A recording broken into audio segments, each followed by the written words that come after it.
Bonjour, là je vais vous expliquer comment on dessine le personnage du sujet de BEP que je vous ai mis en partage hier après-midi.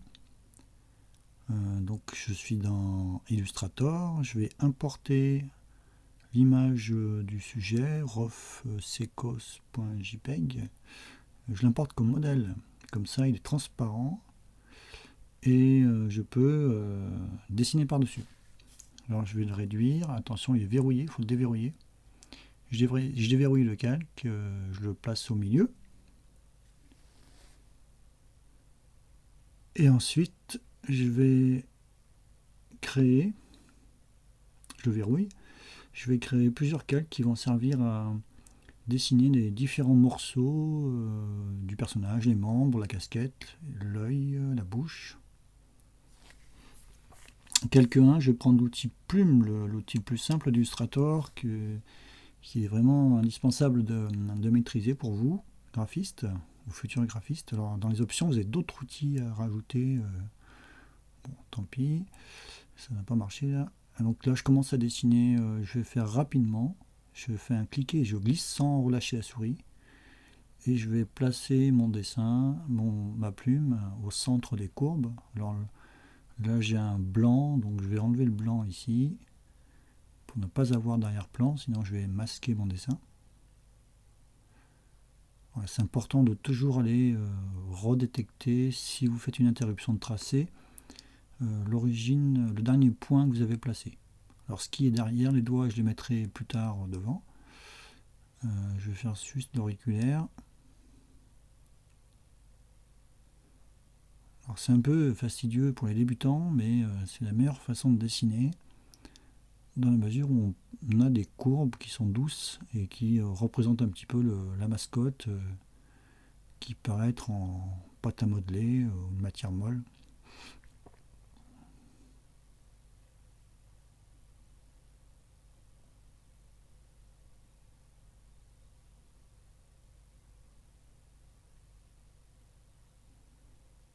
Toujours au centre des courbes. Alors, évitez de faire trop de points. Là, je vais passer derrière le bras, puisqu'en fait, je peux faire des tracés moches, puisque ça ne sera pas visible. Et je vais remonter plus haut que la casquette, comme ça je mettrai la casquette devant, sur un calque placé au-dessus. Je clôt le tracé. Calque 1, silhouette. Ensuite le calque 3, ou peu importe le nom là. Je vais faire une ellipse pour mettre sur son ventre, que je vais tourner, j'appuie sur R, je clique, je glisse, je fais une rotation et avec la flèche noire je vais déformer un peu l'objet. Encore une fois, pas de fond pour bien voir ce que je fais. Avec la flèche blanche, je vais sélectionner un seul point pour le tordre un peu.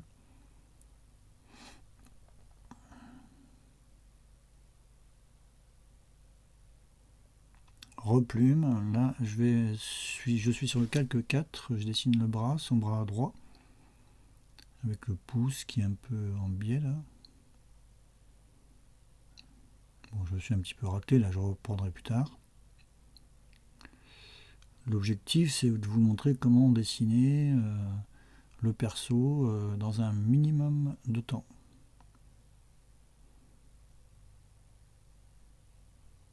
Un coup de zoom, les doigts. Bon, j'aurais pu les mettre sur le calque 5, bon c'est pas grave puisque il faudra que je les change puisque je les ai dessinés après, donc ils vont passer en premier plan. Il suffit de cliquer et glisser dans les calques ensuite. Je ferai une transformation d'échelle après.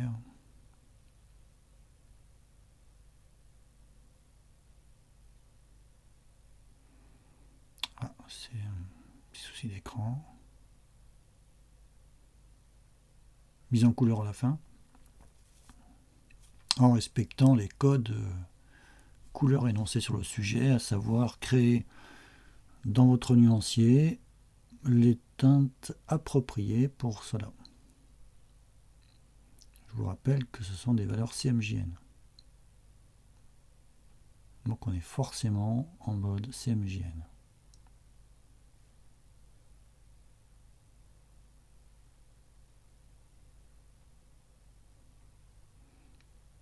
Alors comment faire? Soit un copier-coller, réduire la taille, toujours privilégier le copier-coller lorsqu'on veut être rapide en dessin. Bon, alors si ça va pas, je redessine carrément la plume. Hein.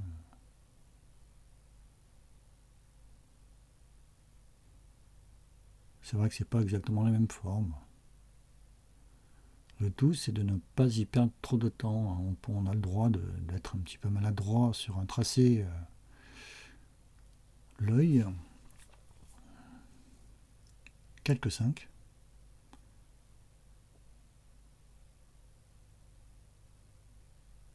Là, je suis en mode isolé, vous voyez. Donc, il faut faire échappe pour en sortir. Le mode isolé, ça sert à dessiner un détail d'objet en grisant le reste. Hop. Un coup de zoom. Barre espace pour avoir la main.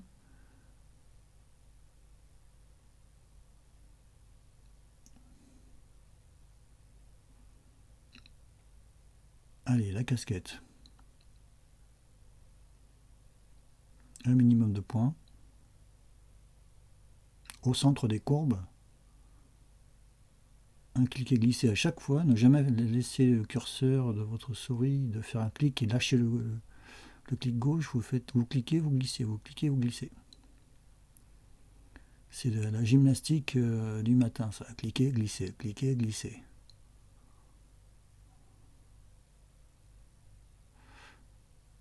Toujours fermer sa forme, sauf par exemple les détails du pouce. Pas du pouce, pardon, des doigts de sa main gauche, les deux doigts qui sont très ouverts. Ils peuvent rester ouverts.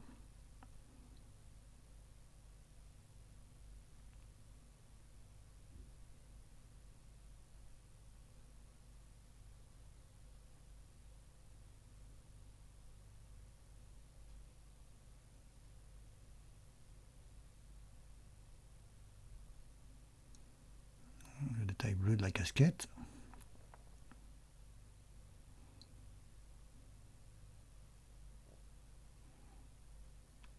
Allez, l'œil, donc rotation, flèche noire, je place mon objet approximativement, je vais l'étirer un petit peu, je vais le déformer. Et ensuite, par copier-coller, je vais récupérer donc Alt, cliquer, glisser, réduction de la taille, enfin, ça scale. R, je vais faire une rotation. Là, ça, c'est le centre de l'œil, donc lui sera noir. J'aurais peut-être dû faire l'autre cercle avant.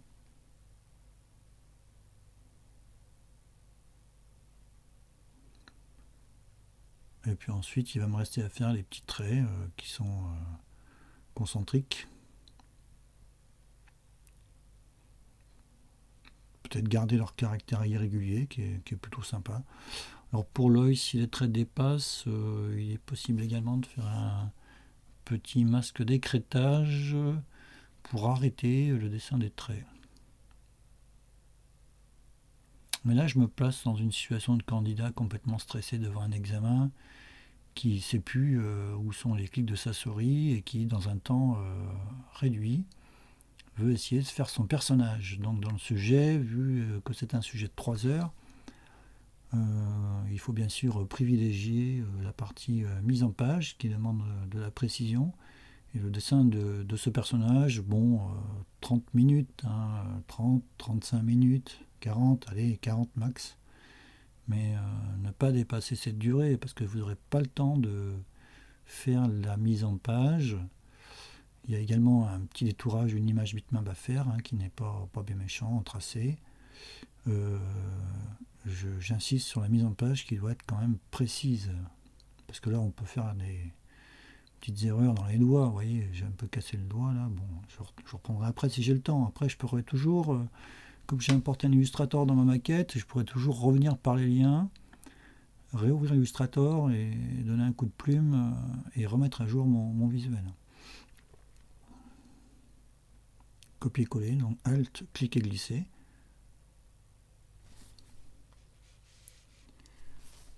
Bon, je suis à 6 minutes 20. Là, le voilà en tracé, comme on dit grec. Toujours voir en tracé. Bon, à la fin, il ne faudra pas oublier de supprimer le modèle de ROF, puisqu'on n'en aura plus besoin. Alors il me manque ici les informations de couleur.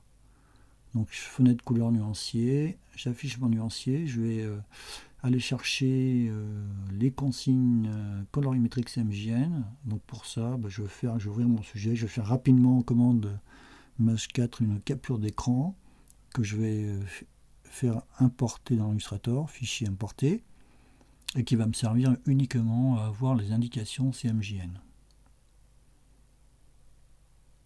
Donc Acrobat Pro, bien sûr, pour ouvrir mon fichier PDF. Je vais me placer rapidement dans la page en question. Alors dans Acrobat Pro, il est possible également de sélectionner une image et de faire copier commande C. Là, je vais uniquement faire une capture d'écran, je dirais, pour plus de rapidité.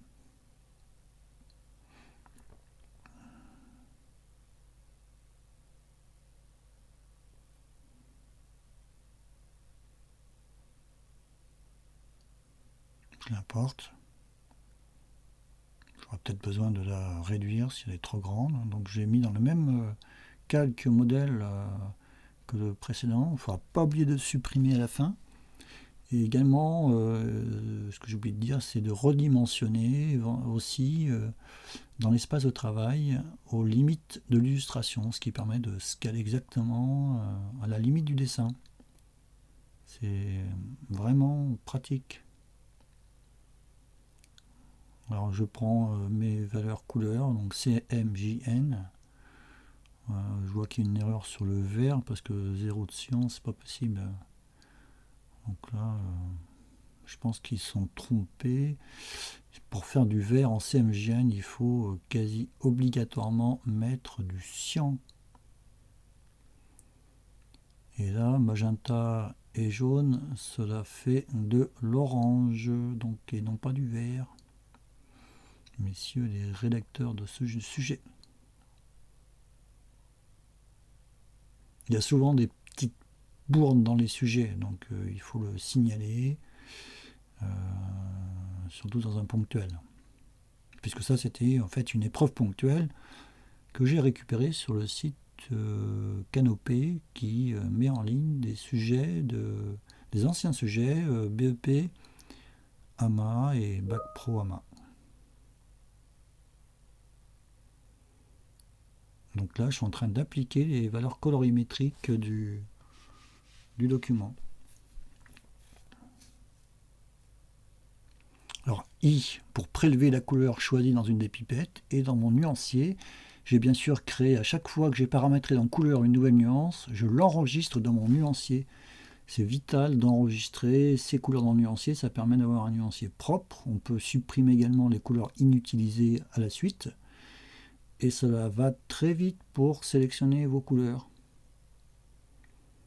Alors, en faisant très vite, là, je suis quand même arrivé à le faire en 16 minutes, mais vraiment descendre moins que ça. Et encore, je ne l'ai pas fini, il faudrait affiner les détails. C'est un peu olé olé le truc, le dessin. Donc 16 minutes, là il me manque bien une dizaine de minutes pour affiner un petit peu le graphisme, notamment l'œil qui est un peu mal fichu. Mais la visière de la casquette, ordonner aussi les plans dans l'espace, premier plan, arrière-plan. Je vois que l'arrondi à droite est un peu cassé.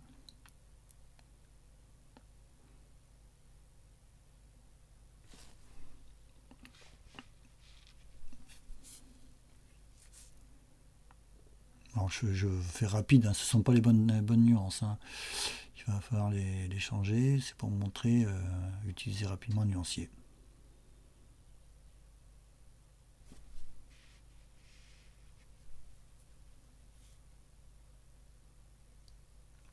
Il faut que vous maîtrisiez, pour moi, dans Illustrator, objectif numéro 1, c'est maîtriser l'outil plume, placer ses points, fermer un tracé, observer un dessin en mode tracé aperçu avec commande Y, ajouter des points, modifier les tangentes avec l'outil de conversion de points, la flèche blanche bouger individuellement ou par 2 ou 3 ou plus des points, la flèche noire redimensionner, R, rotation, savoir faire une symétrie latérale, et ensuite on passe à la couleur, mais vraiment le problème, enfin la chose à maîtriser en priorité, c'est la plume, le dessin à la plume, donc le dessin vectoriel, ce qui est la richesse de cette application.